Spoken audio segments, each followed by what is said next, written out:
తాకట్లో ఉన్న మీ బంగారాన్ని విడిపించి ఆ రోజు ఆన్లైన్ రేటుకి కొంటాం. Sharma gold company. నమస్కారం. వసుదేవ సుతం దేవం కంస చాణూరమర్దనం దేవకీ పరమానందం కృష్ణం వందే జగద్గురుం. జై శ్రీకృష్ణ. 5000 సంవత్సరాల క్రితం అర్జునుడిని నిమిత్తంగా చేసుకుని ఆ శ్రీకృష్ణ భగవానుడు ఈ జగత్తుకు భగవద్గీతను బోధించారు. ఆ భగవద్గీతను ఎందరికో జ్ఞాన గీతగా బోధిస్తూ ఉన్నారు గీతాగాన ప్రవచన ప్రచారకర్త ఎల్వి గంగాధర శాస్త్రి గారు. భగవద్గీత ఫౌండేషన్ను స్థాపించి ఎందరికో భగవద్గీత యొక్క ప్రాధాన్యతను ఆయన తెలియజెప్తూ ఉన్నారు. ఒక్క మాటలో చెప్పాలంటే గీతా ప్రచారం కోసమే తన జీవితాన్ని అంకితం చేసినటువంటి తొలి భారతీయ గాయకులు ఎల్వి గంగాధర శాస్త్రి గారు. వారు ప్రస్తుతం మనతో పాటు ఉన్నారు. వారితో మాట్లాడదాం. గురుగారు నమస్కారం అండి. నమస్కారం గీతాంజలి గారు. ఆయుష్మాన్ భవ, శతమానం భవతి, సంపూర్ణ శ్రీకృష్ణానుగ్రహ ప్రాప్తిరస్తు. చాలా సంతోషం. మీ పాద పద్మాలకు నా నమస్కారాలు. అసలు భగవద్గీతను ఎందుకు చదవాలి? చదవటం వల్ల మనం పొందేదేమిటి?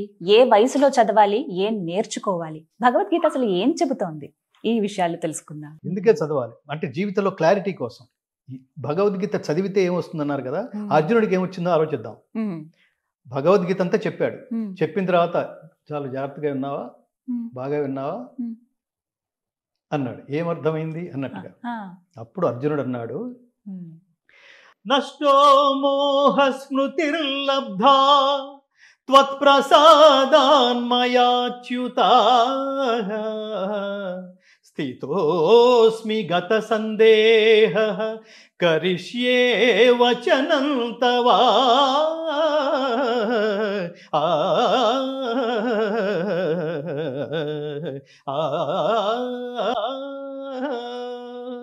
అచ్యుత పరమాత్మ, నీ దయ వలన నా అజ్ఞానం తొలగిపోయినది.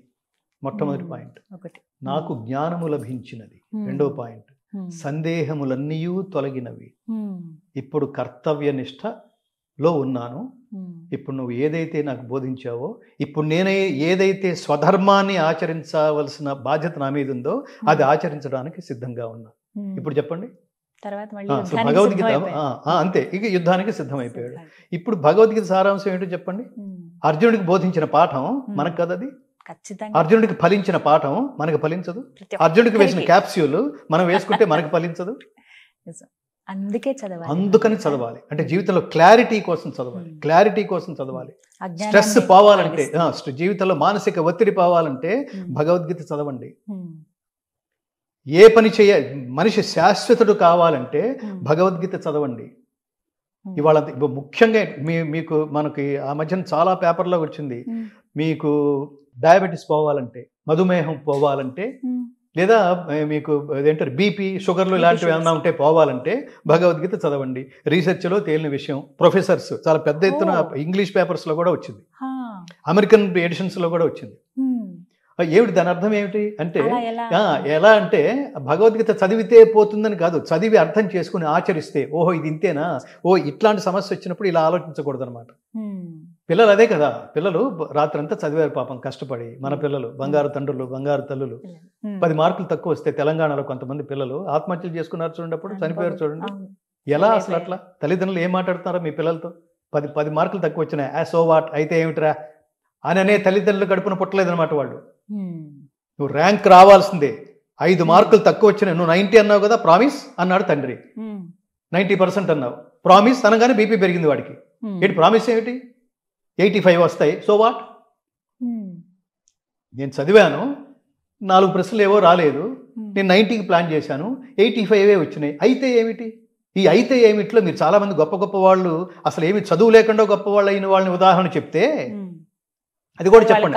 అది మన చేతిలో లేదు నాన్న, మార్కులు దిద్దేవాడి చేతిలో ఉంది. దేవుళ్ళలాగానే కర్మ చేయి, ఫలితం వాడిస్తాడు. ఎందుకంటే కర్మ తాలూకు ఫలితం నీ చేతిలో లేదు. అసలు ఈ క్లారిటీ ఉండాలి అందులో. మన ఇద్దరు మాట్లాడుతున్నాం, మన కాన్వర్సేషన్ నడుస్తోంది, శ్రీకృష్ణ సంవాదం గురించి మనం మాట్లాడుకుంటున్నాం. ఇదంతా జనాల్లోకి, ఇక్కడ 2 కెమెరామెన్లు ఉన్నారు, వాళ్ళు షూట్ చేస్తున్నారు. ఇది రేపు జనాల్లోకి వెళితే ఏమన్నా అనుకుంటారా? మనం మధ్యలో ఒక సినిమా గురించి కూడా మాట్లాడుకున్నాం. దాంతో మనకేం సంబంధం? జనాలు ఏమైతే ఏమిటి, మీరు నిజాన్ని నిర్ద్వందంగా చెప్పడానికి ప్రయత్నం చేశారు. దీంట్లో మీకు ఫలితం ఏమి పొందాలనుకోలేదు. జనాలు దుర్భాషలాడే నేచర్ మీది కాదు. వాళ్ళకి ఏదో మంచి చేయాలి, ఇట్లాంటి ఆలోచన విధానం ఉండాలి, బిడ్డల్ని ఇలా పెంచాలి అని చెప్పడం వరకే మన లక్ష్యం. వాడు ఎలా తీసుకుంటాడో నీకు సంబంధం లేదమ్మా. సినిమా డైరెక్టర్ లాగానే, సినిమా లాగానే రిజల్ట్ నీ చేతిలో ఎలా ఉంది? అద్భుతం అనుకున్న సినిమాలు ఫ్లాప్ అవ్వలేదు. చాలా సినిమాలు మీరు అసలు ఏమిటి ఈ సినిమా, శంకరాభరణం సినిమా చూసి అందరూ అసలు ముందు ప్రివ్యూస్ వేస్తే విశ్వనాథ్ గారు చెప్తుండేవారు, నాకు అసలు ఆ మహానుభావుడైతే నేను అసలు ఈ మార్గంలో రావడానికి పరోక్షమైన కారణం విశ్వనాథ్ గారు. శంకరాభరణం సినిమా చూసి అట్లా నేను శాస్త్రీయ సంగీతాన్ని, ఆ ప్రభావంలో పడి శాస్త్రీయ సంగీతం నేర్చుకోవడానికి హైదరాబాద్ వచ్చాను. వీళ్ళు సమాజాన్ని నడిపించగలిగే దిక్సూచులు వాళ్ళు. ఆర్ నారాయణమూర్తి గారు. దానివల్ల ఏది వస్తోంది, దీనివల్ల నాకు నష్టం వస్తుందా, లాభం వస్తుందా, దీంతో సంబంధం లేదు. జనాలకి చెప్పవలసిన సందేశాన్ని నిర్ద్వందంగా, ధర్మబద్ధంగా, సూటిగా చెప్పటం, ఆలోచింపజేయటం. వీళ్ళు కారణ జన్మలు అంటున్నా. ఎన్ని వేల కోట్ల సినిమాలు తీస్తే, దరిద్రపు సినిమాలు తీసి దానికి 1200 కోట్లు 1500 కోట్లు ఎందుకురా జనాలు సమాజాన్ని నాశనం చేసే సినిమాల మీద, శవాల మీద డబ్బులు ఏరుకున్నట్టు? గీత అదే చెప్తుంది. అనుద్వేగకరం వాక్యం సత్యం ప్రియహితం చేయత్ స్వాధ్యాయాభ్యసనం చేయవ వాంగ్మయం తప ఉచ్యతే.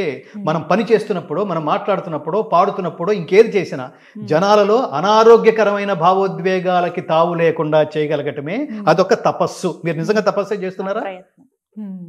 అవి రాక్షస క్రీడలు అంటారు వాటిని. జనాలు ఏమైపోయినా పర్వాలేదు, మనం మాత్రం వాళ్ళ బలాల మీద కాదు, బలహీనతల మీద సంపాదించాలి. ఇంకోటి ఏదో చేసి సంపాదించాలి. అది చూసి వాడు నాశనం అయిపోతే ఏమిటది? వాడి ఫ్యామిలీ ఉసురు తగలదు, నీకు నీ తరతరాలకి తగలదు. సో అట్లా మనం ఎక్కడి నుంచి వచ్చాం? విశ్వనాథ్ గారి. సో అట్లా ప్రభావితం చేసిన వాళ్ళు వీళ్ళందరూ మార్గదర్శకులు అంటున్నా. సమాజానికి ఇట్లాంటి వాళ్ళు మార్గదర్శకులు. అందుకని పిల్లలకి బాల్య దశ నుంచే ఎందుకు చదవాలి, బీ పాజిటివ్, అందుకని చదవాలి భగవద్గీత. బీ పాజిటివ్ అంటే ఏమిటో భగవద్గీత అర్థం చెప్తుంది. పిల్లల నుంచి అది ప్రారంభిస్తే బాగుంటుంది. అంటే చాలా వరకు ఇప్పుడు కొన్ని అంశాలు వస్తున్నాయండి. ఎలా మాట్లాడుతున్నారంటే, చదువుకుంటున్నప్పుడు స్కూల్ దశలో ఉన్నప్పుడే భగవద్గీతని పాఠ్యాంశాల్లో చేర్చాలి, అలా అయితేనే వాళ్ళకి అలవాటు అవుతుంది. ఇంట్లో తల్లిదండ్రులు ఏదో ఒక మాట చెప్తేనో, పండగకి ఒకసారి కూర్చుంటేనే ఇలా కాదు, పాఠ్యాంశంగా భగవద్గీతను చేరిస్తే అది సరైనది అని అంటున్నారు. దీనికి మీరు సమర్థిస్తారా? అది ఒక రకంగా నేను దానికంటే ముందు పాఠ్యాంశాలు చేర్చాలి. మా భగవద్గీత ఫౌండేషన్ ప్రధానమైన లక్ష్యాల్లో మేము ప్రభుత్వాలను ఇప్పటికే చాలా చాలా కోరుతున్నాం. చాలా సందర్భాల్లో చెప్పాము. ఒక దశాబ్దం నుంచి మా ఫైట్ ఇదే నడుస్తోంది. ఇది మతాలకు అతీతమైన గ్రంథం. మతం అంటే వర్గం అని అర్థం, ధర్మం అంటే సార్వజనీనమైంది. భగవద్గీత మత గ్రంథం కాదు, ధర్మ గ్రంథం. అది ధర్మ గ్రంథం, ధర్మ ప్రబోధ గ్రంథం తప్ప అది మత గ్రంథం అనే ఒక వర్గానికి చెందింది కాదు. ఒక వర్గానికి చెందే ఏమంటారు పిచ్చి ఐడియాలజీ కనుక మన హిందువులకు ఉంటే సర్వే జనా సుఖినో భవంతు అని ఎందుకంటాం? ఓన్లీ హిందూ జనా సుఖినో భవంతు అనాలి కదా. అందుకని నేనేమంటానంటే, ఈ ధర్మ ప్రబోధ గ్రంథాన్ని, నైతిక విలువల్ని పెంపొందించే ఈ గ్రంథాన్ని, కర్తవ్యం ఎలా ఆచరించాలో చెప్పే ఈ గ్రంథాన్ని, స్వార్థరహిత ఉత్తమ సమాజ నిర్మాణం జరగాలంటే ఏం చేయాలో చెప్పే ఈ గ్రంథాన్ని ముందు తల్లిదండ్రులు పిల్లలకు నేర్పించండి. నేను ప్రారంభంలో చెప్పింది రిపీట్ చేస్తున్నాను. మీరు try to spend your valuable time with your most valuable kids. ఎలా నేర్పించాలి అంటే, ఒక శ్లోకం చదువుకోండి, రోజుకు ఒక శ్లోకం. అసలు ముందు మీరు చదవండి, మీరు చదవటం వచ్చేస్తుంది. అది పెద్ద విషయం కాదు. అది తెలుగులో పుస్తకాలు చాలా ఉన్నాయి.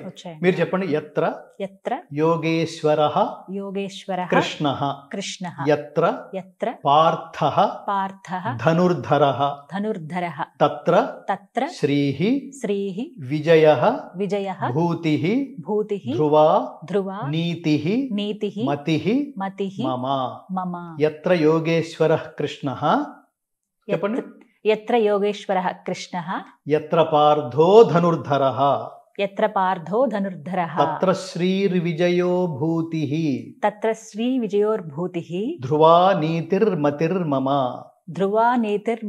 ఏమిటి ఇంకా మీకు నేర్పించేది? ఇంత ఈజీగా. ఇప్పుడు ఏమిటి, తల్లికి వచ్చేస్తే పిల్లలందరికీ వచ్చేసినట్టే. ఈ శ్లోకం నేర్పించడానికి ఎంతసేపు పడుతుంది? మీరు నేర్చుకోవడానికి మహా అయితే 5 నిమిషాలు. దానికి ఇప్పుడు మీకు ఇచ్చిన గ్రంథం ఉంది, ఇది గోరఖ్పూర్ గీతా ప్రెస్ వాళ్ళది. నేను చాలా సందర్భాల్లో చెప్తుంటాను, మీకు ఇంకా డీటెయిల్డ్ గా చాలా కావాలంటే వీళ్ళదే పెద్ద పుస్తకం దొరుకుతుంది. మీరు ఇంప్రెసివ్ గా చదవాలనుకుంటే మరో పుస్తకం కూడా ఉంది. అది శ్రీ శ్రీ శ్రీ విద్యా ప్రకాశానందగిరి సుఖ బ్రహ్మాశ్రమం. ఆ మహాత్ముడు ఆయన భగవద్గీతని మా మా భగవద్గీత రీసెర్చ్లో కూడా మేము సేకరించిన 18 గ్రంథాల్లో అవి చాలా గొప్పవి. దాని మీద చాలా రీసెర్చ్ ఓరియంటెడ్గా చేశారు. అవి ప్రామాణిక గ్రంథాలు. శ్రీ శ్రీ శ్రీ విద్యా ప్రకాశానందగిరి స్వామీజీ ఈ గోరఖ్పూర్ వాళ్ళు హిందూ ధర్మాన్ని ఉద్ధరించడానికే పుట్టారు. వీళ్ళు కారణ జన్మలు. సో అందుకని మీరు ఆ పుస్తకం తెరిస్తే మీకు ఫస్ట్ శ్లోకం ఉంటుంది. శ్లోకం కింద పదచ్ఛేదం ఉంటుంది. అంటే ఒక్కొక్క పదం ఎలా మీరు విడదీయాలో మీకు చెప్పేట్టుగా. ఇంకొక 10 పేజీలు తీయండి. ఏతాన్న హంతుమిచ్చామి. మీకు ఆ కింద పదచ్ఛేదం ఉంది చూడండి. అది చదవండి. విడదీసి ఒక్కొక్కటి చదవాలి. ఇప్పుడు అక్కర్లేకపోయినా మీరు శ్లోకం, దాని కింద పదచ్ఛేదం, దాని కింద ప్రతి పదానికి అర్థం, దాని కింద మొత్తం శ్లోకానికి తాత్పర్యం. చాలా బ్రీఫ్ గా ఉండే చాలా గొప్ప పుస్తకం ఇది. చాలా క్లియర్ గా ఉంది. మీకు నేర్చుకోవడానికి పెద్ద 5 నిమిషాల కంటే పట్టదు. మీ పిల్లలకి నేర్పించడానికి 10 నిమిషాల కంటే పట్టదు. దాన్ని తాత్పర్యంతో సహా దేవుడు ఏమంటున్నాడంటే అని అలా పిల్లలకి చెప్పండి. నువ్వు కర్మణ్యేవాధికారస్తే అన్నాడరా, నువ్వు పని చెయ్యి, నువ్వు బాగా చదువు, దాన్ని అలా చెప్పండి. నువ్వు బాగా చదువు, టీచర్ మార్కులు వేస్తుందా, బాగా చదవకపోతే కొడుతుందా, ఇలాంటి చదువుతున్నప్పుడు అన్నెసరీ డీవియేషన్స్ వద్దు, బాగా చదువు. దాన్ని పూర్తి ఫస్ట్ లెవెల్లో బట్టి పట్టేసి తర్వాత దాన్ని అర్థం చేసుకోవడానికి ట్రై చేయి. 2 రోజులు 4 అని అట్లా చెప్పేసేయద్దు. ఫస్ట్ లెవెల్ అది. సెకండ్ లెవెల్ 2 4 ఎలా అయింది, 1 2 ప్లస్ 1 2 అప్పుడు 1 2 3 4 అయిందనమాట.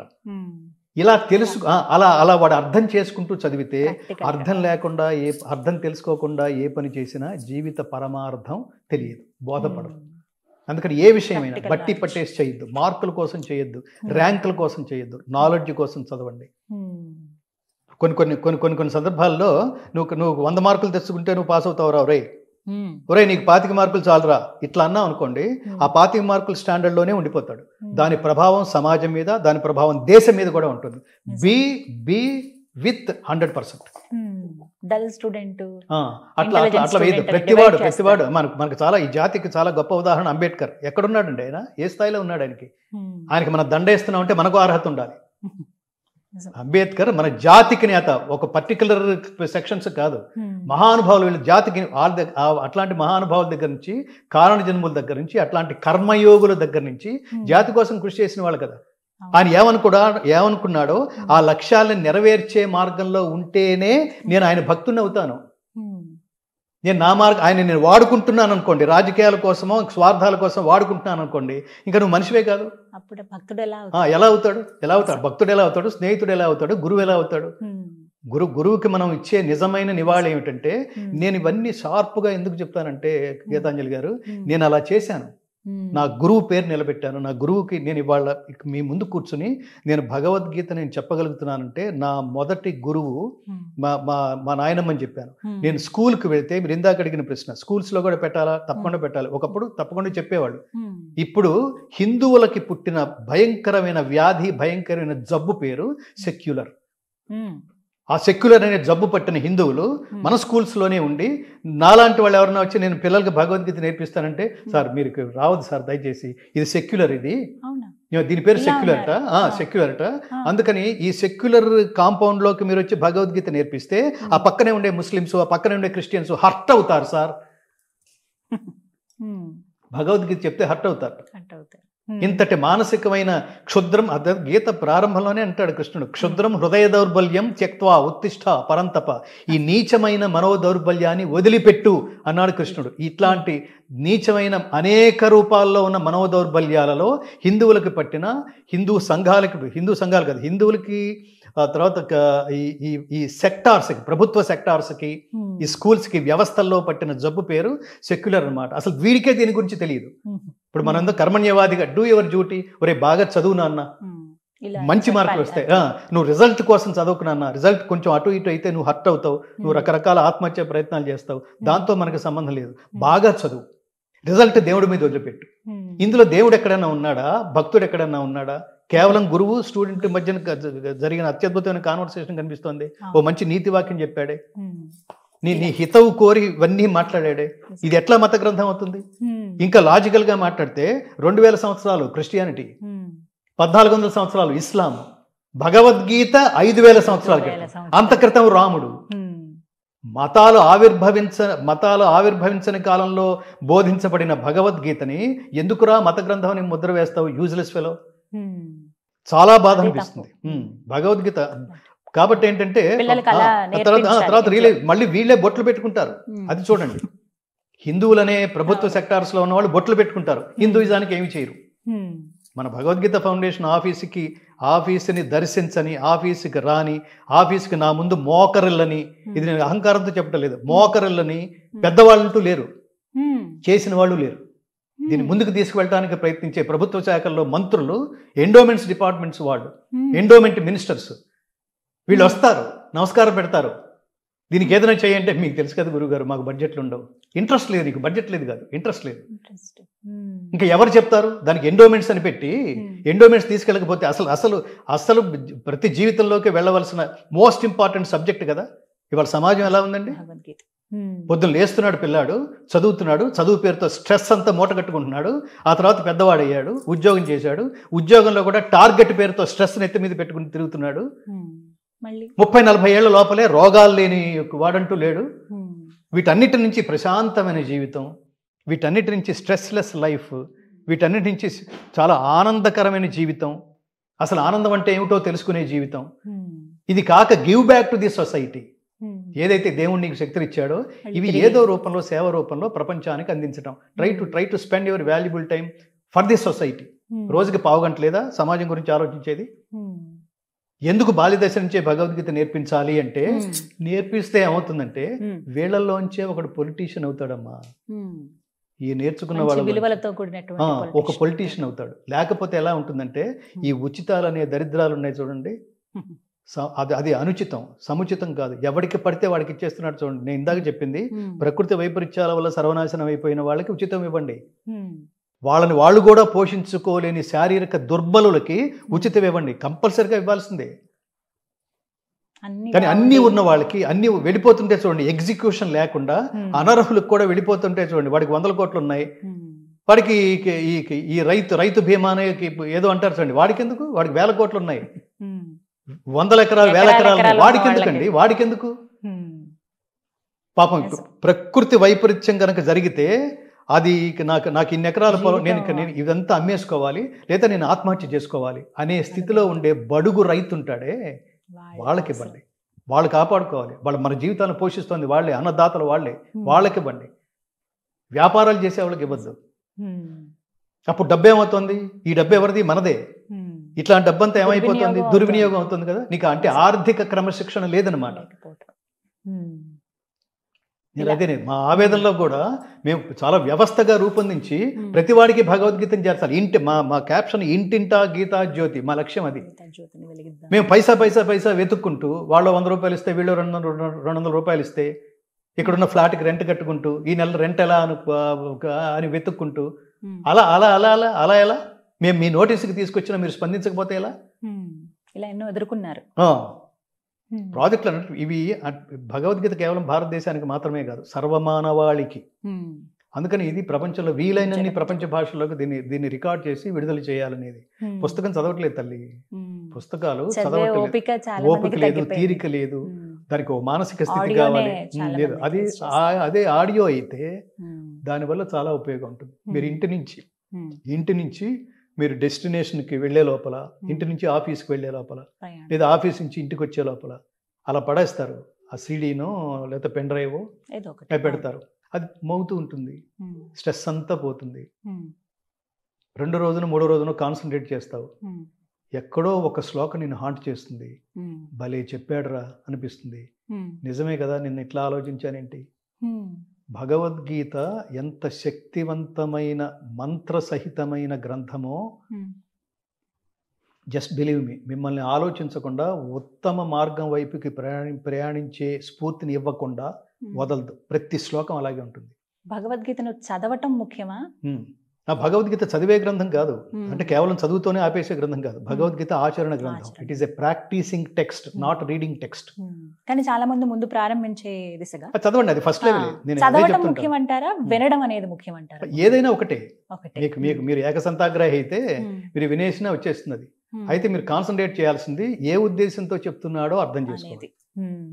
తాత్పర్యం కూడా వింటే అర్థం. తాత్పర్యం వినాలి, ఎందుకంటే మీకు సంస్కృతం తెలియదు. తెలియనప్పుడు మీకు తెలిసే భాషలోకి అదేదో ఆ భాషలోకి తాత్పర్యం చెప్పబడాలి. మనం ఇప్పుడు తెలుగు చేసాం, ఇంగ్లీష్ కూడా రికార్డ్ చేసాం. ఏవేవి ఆలోచన ఉంది గురువు గారు మీకు? ఎన్ని భాషల్లో? ఇంగ్లీషు, తెలుగు రికార్డ్ చేసాం, తర్వాత ఇంగ్లీషు త్వరలో అమెరికా ప్రెసిడెంట్ చేతుల మీదుగా రిలీజ్ చేయాలనేది సంకల్పం. ప్రాజెక్ట్ పూర్తి చేసాం, బట్ దానికి మనకి దాని అంటారు ఫైనాన్షియల్ సపోర్ట్ కావాలి, అది పూర్తి చేయడానికి. తర్వాత కృష్ణుడు పుట్టిన మధురకి చేర్చాలనేది సంకల్పం, హిందీలో రికార్డ్ చేసి. తర్వాత కృష్ణుడు పరిపాలించిన ద్వారకకి చేర్చాలనేది మరో సంకల్పం, అది గుజరాతీలో రికార్డ్ చేసి.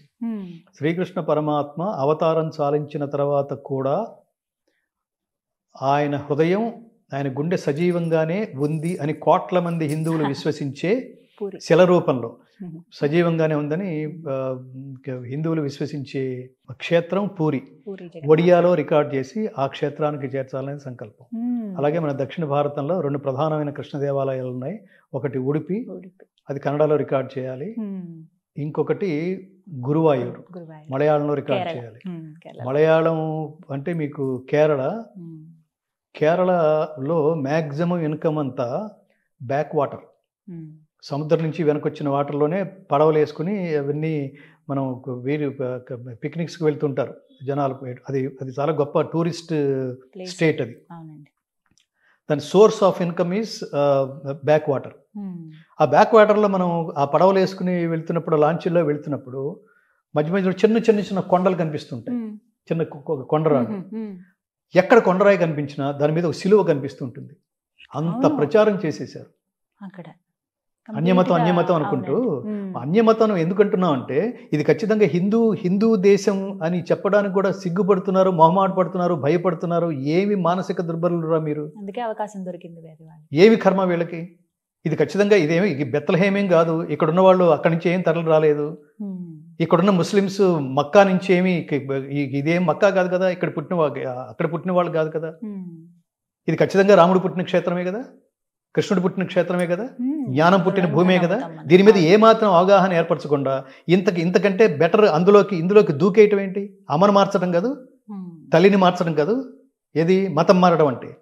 ఇన్విజిబుల్ మదర్ అంటారు. నీ కంటికి కనిపించని నిన్ను ప్రభావితం చేసే, నిన్ను అత్యద్భుతంగా నైతిక విలువలతో కూడిన విద్యాబోధన చేస్తూ నిన్ను తీర్చిదిద్దగలిగే తల్లి మతం.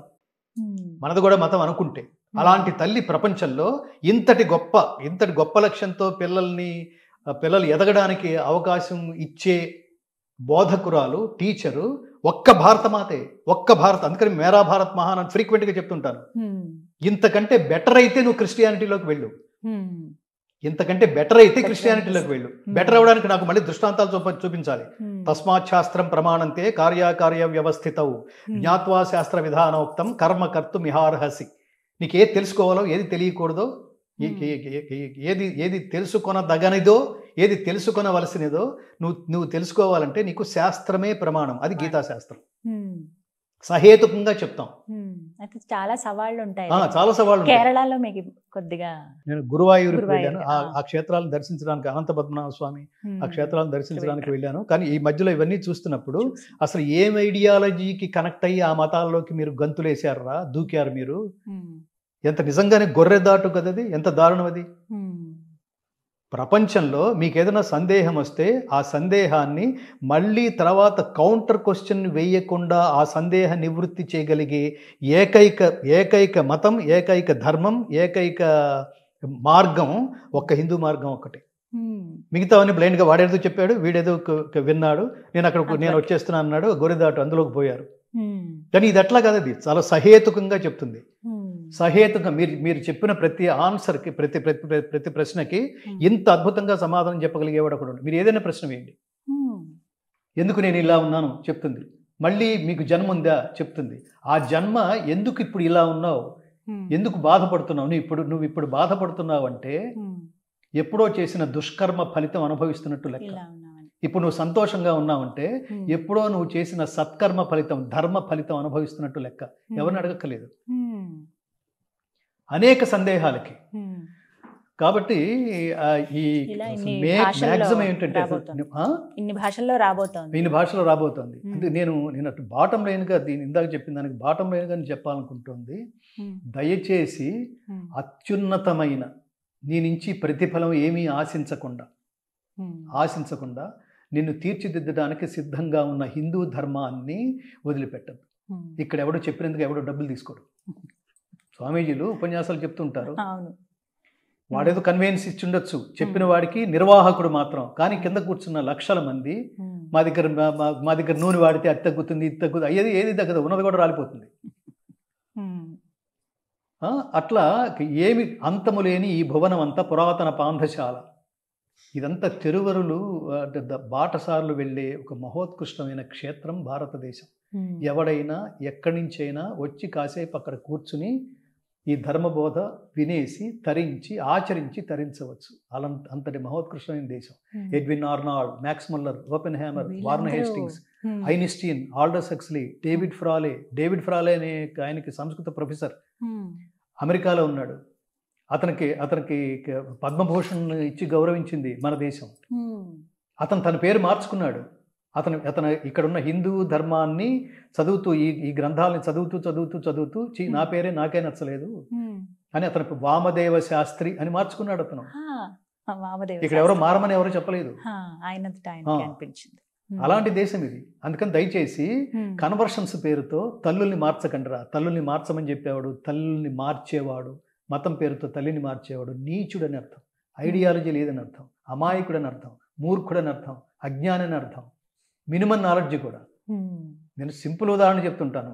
నా తల్లి యావరేజ్గా ఉంటుంది, నా పక్కింట్లోనే పక్క పోర్షన్లో ఐశ్వర్యరాయ్ ఉంటుంది అనుకోండి. ఐశ్వర్యరాయ్ అందంగా ఉంటుంది కాబట్టి నా తల్లి ఆవిడే, ఈ తల్లి కాదు, సారీ ఆమె తూచ్ అంటాము మనం.